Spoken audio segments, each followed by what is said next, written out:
میں نے جو آپ کو بڑے بڑے حکمت کے موتی اور بڑے بڑے پھول آپ کو گنوائے ہیں، آیت الآیات، آیت البر، آیت الاختلاف، اور اب یہ ہے آیت الکرسی، توحید کے عظیم ترین خزانوں میں سے ہے۔ ہی سیدۃ آیات القرآن، حضور نے فرمایا یہ تمام آیات قرآنی کی سردار ہے۔ جس طریقے سے آیت بر اور سورۃ العصر میں ایک نسبت ہے کہ ہدایت اور نجات کی شرائط ساری کی ساری ایک چھوٹی سی صورت میں اللہ نے جمع کر دی، والعصر ان الانسان لفی خسر الا الذین آمنوا وعملوا الصالحات وتواصوا بالحق وتواصوا بالصبر، لیکن اس کی تفصیل ایک آیت میں آئی، وہ آیت البر ہے۔ چنانچہ جو منتخب نصاب ہم نے مرتب کیا ہے دعوت قرآن کے لیے، میں پہلا درس سورۃ العصر کا ہے اور دوسرا درس آیت البر کا ہے۔ جو نسبت سورۃ العصر میں ہے کہ وہ سورت ہے، یہ آیت ہے، لیکن اس آیت میں کئی صورتیں نکل سکتی ہیں حجم کے اعتبار سے سورۃ العصر کے برابر۔ یہی نسبت ہے سورہ اخلاص میں، 4 آیتیں، توحید کا عظیم ترین خزانہ، اور یہ آیت الکرسی، یہ آیت ہے سورہ اخلاص، اس میں 4 بن جائیں گی حجم کے اعتبار سے، لیکن اسے حضور نے ثلث قرآن قرار دیا ہے۔ توحید کے موضوع پر جامع ترین سورۃ الاخلاص، لیکن توحید اور خاص طور پر توحید فی الصفات کے موضوع پر عظیم ترین آیت یہ آیت الکرسی۔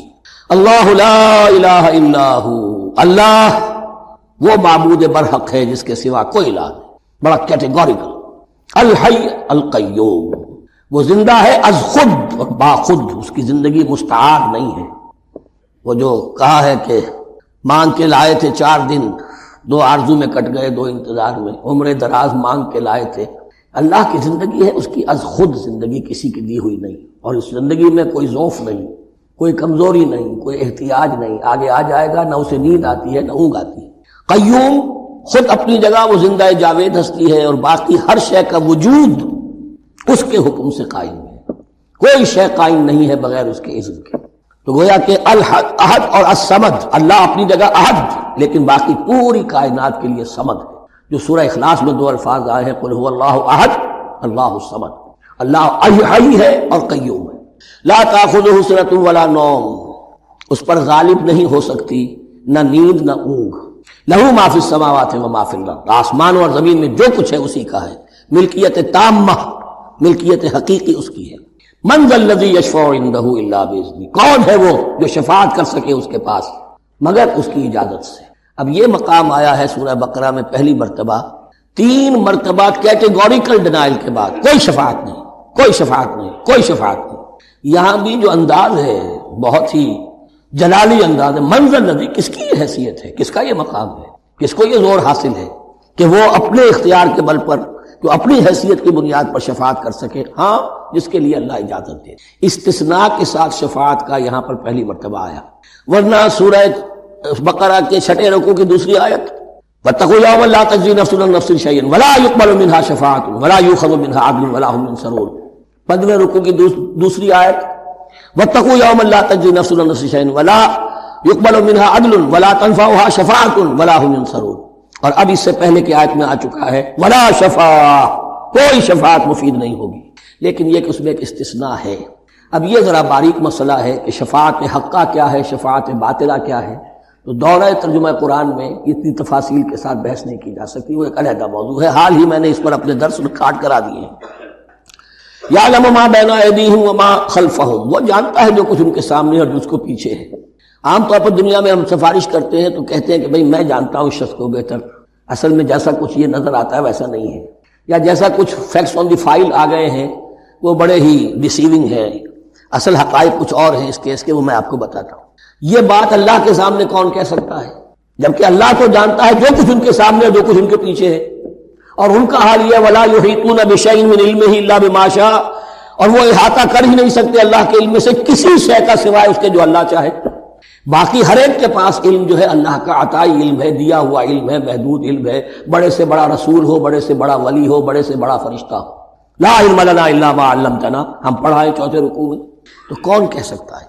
من ذا الذی یشفع عندہ الا باذنہ یعلم ما بین ایدیہم وما خلفہم ولا یحیطون بشیء من علمہ الا بما شاء وسع کرسیہ السماوات والارض، اس کی کرسی تمام آسمانوں اور زمین کو محیط ہے۔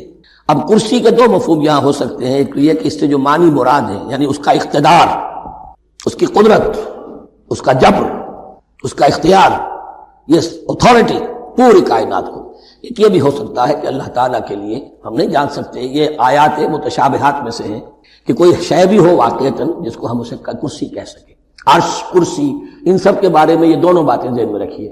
یہ بھی ہو سکتا ہے کہ ان کی کوئی مجسم حقیقت ہو جو ہمارے ذہن سے، ہمارے تخیل سے ماورا ہے، اور یہ بھی ہو سکتا ہے اس سے استعارہ مراد ہو، اس کا اقتدار و اختیار آسمانوں اور زمین پر چھایا ہوا ہے۔ کہ از پردہ بروں آئے راز، لیکن یہ کہ یہ جان لیجئے کہ یہ جو کچھ بھی ہمارے ساتھ ہو رہا ہے اس میں ایک تو وہ ہمارا جرم، ہم نے اس علم کا دروازہ بند کیا، اپنے تصورات کو محدود کیا، دین کو مذہب بنایا، علم کو صرف علم دین تک محدود کیا، اس کو ہم نے گویا کہ سیکولر علم قرار دے کر اپنے دینی تصورات سے خارج کیا۔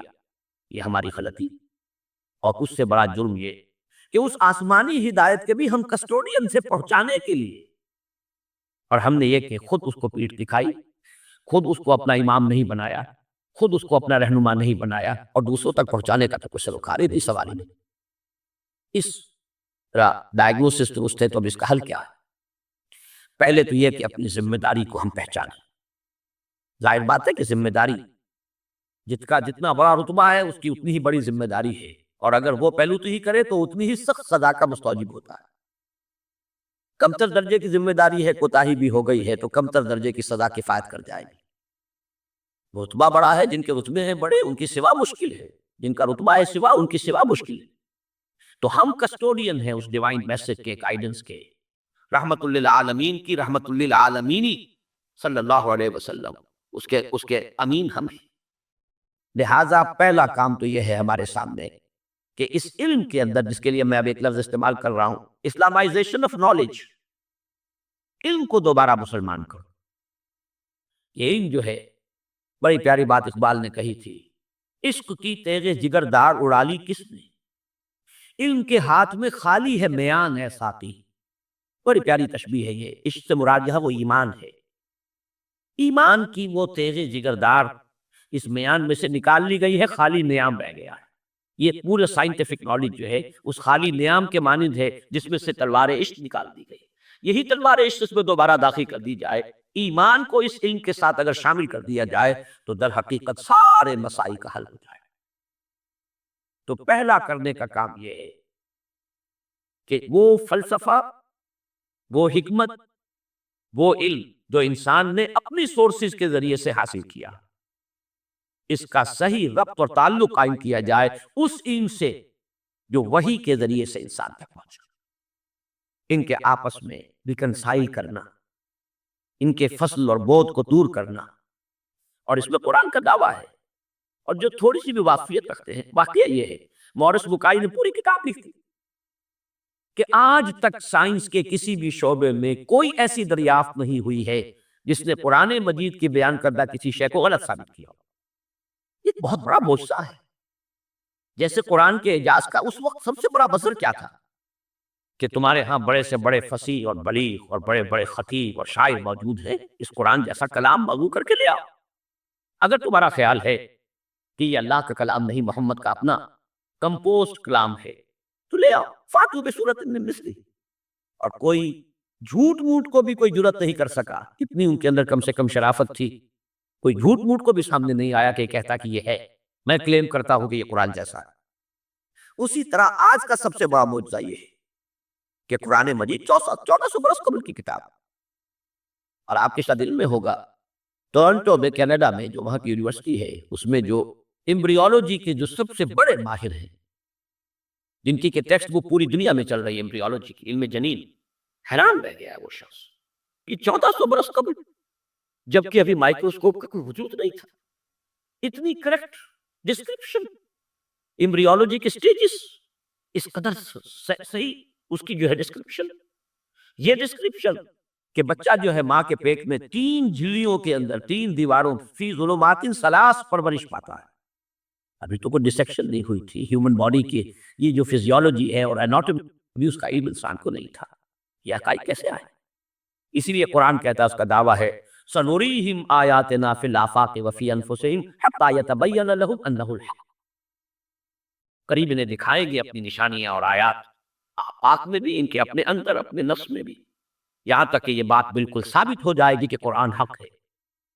پہلے ہمیں اسے برنگ آؤٹ کرنا ہے، اس کو سامنے لانا ہے۔